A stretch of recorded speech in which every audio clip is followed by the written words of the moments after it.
Madame, Monsieur, bonjour, bienvenue sur le plateau de Côté Jardin. Bien, aujourd'hui, nous avons le plaisir de parler de culture, de parler de littérature. Nous allons parler avec vous, bonjour, donc Lémi Leman Coco. Bonjour. Vous êtes auteur, vous venez de sortir un livre sur l'histoire de l'esclavage dans les colonies françaises, mais pas dans l'esprit de l'historien, mais un peu dans l'esprit du jeune antillais, guadeloupéen, qui regarde un petit peu les causes, les conséquences et notre regard vis-à-vis de l'esclavage. Et nous aurons l'occasion d'en parler dans quelques instants. Tout à fait. Voilà.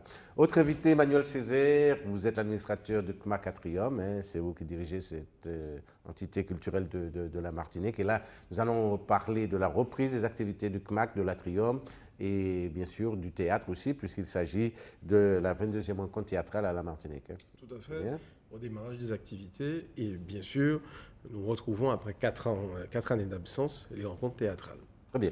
Nous allons parler tout à l'heure, autre invité, il nous vient du Cameroun, Kwan Tawa, vous êtes dramaturge, hein, donc vous êtes auteur de plusieurs pièces, et vous allez diriger, dans le cadre de TC Caraïbes, qui est un peu l'association qui produit, qui permet, qui accompagne les jeunes auteurs d'origine caribéenne, qu'ils soient français, antillais ou d'origine hispanophone ou anglophone, qui leur permettent justement d'écrire pour qu'il y ait une dramaturgie caribéenne. Et là, vous allez, pendant au moins 15 jours, plus de 15 jours, essayer de leur apprendre d'écrire selon votre vision justement de la dramaturgie. Tout à fait. Très bien. Et est-ce que ça vous fait plaisir de venir à la Martinique faire ce travail? Je suis très heureux de venir ici dans la mesure où partir du Cameroun pour la Martinique, c'est opérer aussi un retour aux sources. Très bien, donc c'est un petit peu l'alliance des deux rives. Hein? Tout à fait, parce que l'écriture théâtrale d'Aimé Césaire est à l'origine de l'écriture dramatique de la plupart d'auteurs dramatiques sur le continent africain. Voilà, très bien.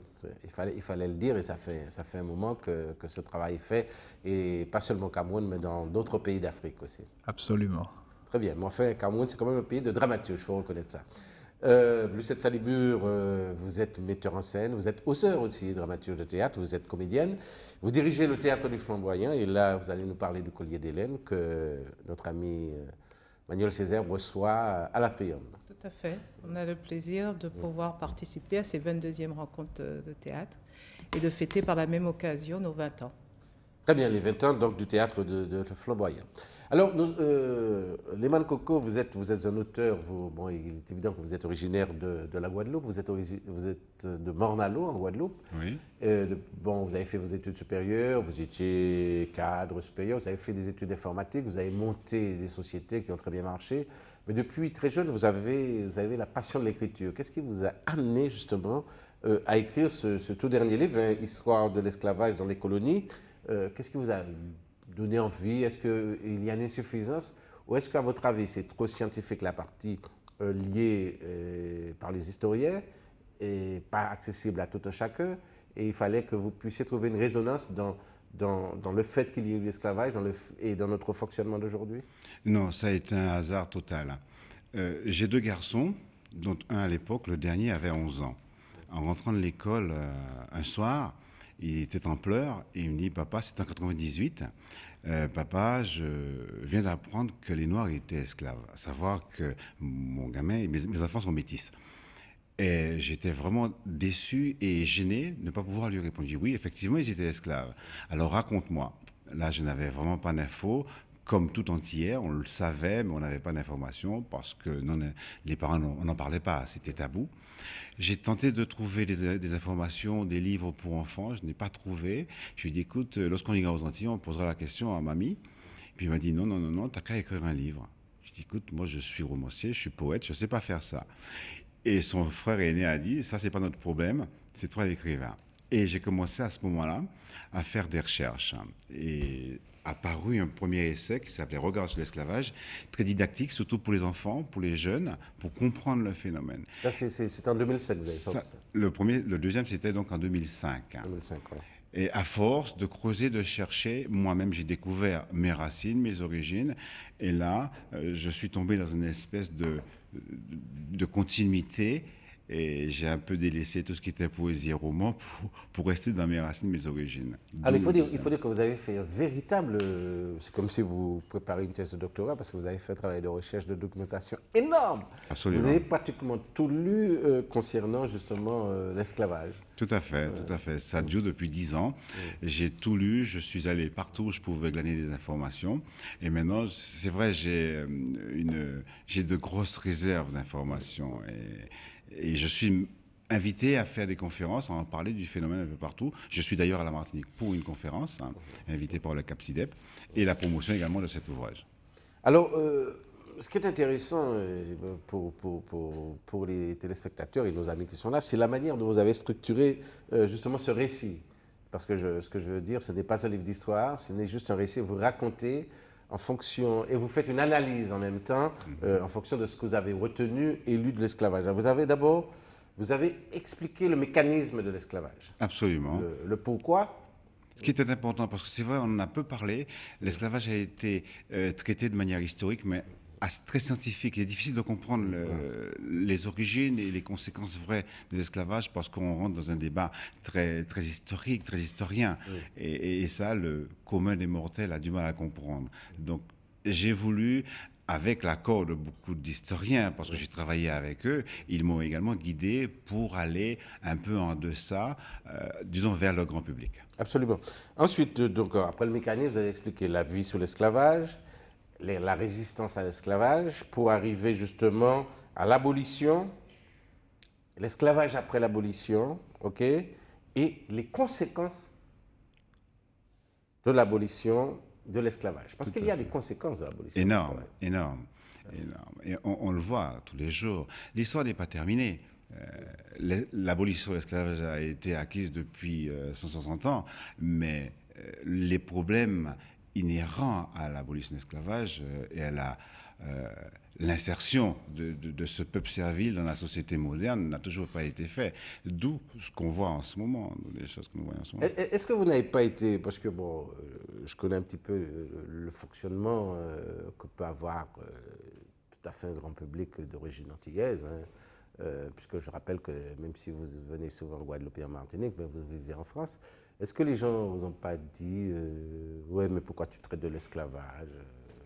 Est-ce qu'ils ont, quelque part, je dis, mais pourquoi tu es un poète comme toi, pourquoi tu ne fais pas de la poésie, tu ne continues pas ta poésie, pourquoi tu t'intéresses à l'esclavage? C'est absolument le cas. Oui. On m'a beaucoup reproché d'avoir mis le doigt dans l'esclavage. On m'a dit, c'est vrai, c'est très bien tes poésies et tes romans, mais pourquoi tu fais ça? Ma mère même n'a pas aimé le premier, puis à force de discussions, d'informations, les mentalités changent et il faut aller dans ce sens-là.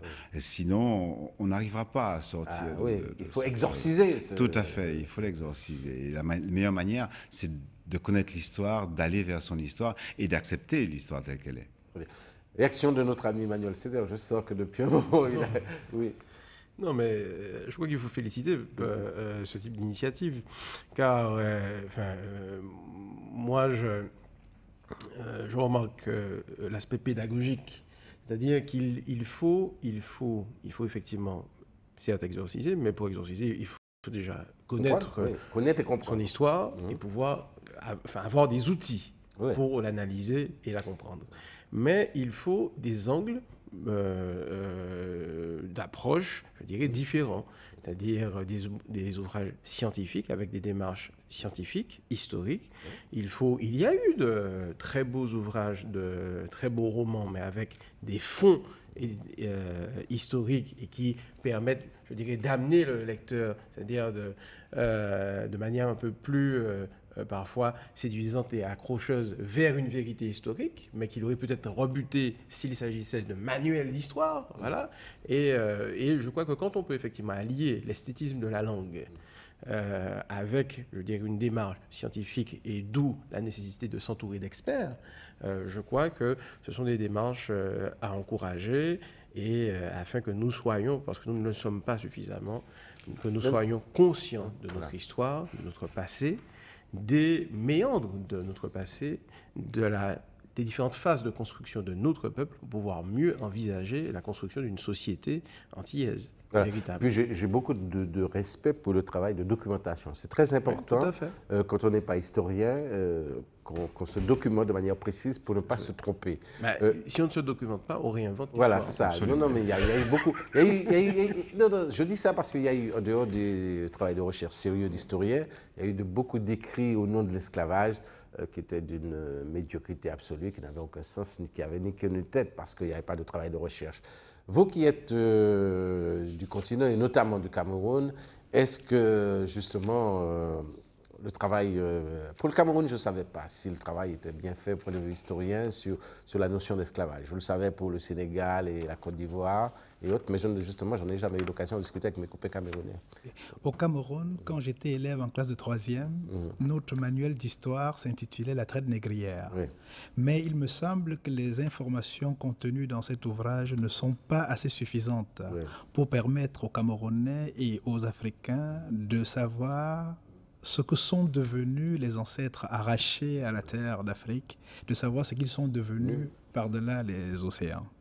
Et je pense que de même que Césaire a fait la démarche de venir jusqu'à nous, jusqu'à ses racines, nous devons nous aussi faire la démarche d'aller jusqu'aux Antilles, d'aller jusqu'aux Amériques pour savoir comment ça s'est passé de l'autre côté, d'où la nécessité d'avoir des ouvrages comme ceux-ci qui nous renseignent sur ce que sont devenus nos ancêtres après le grand départ.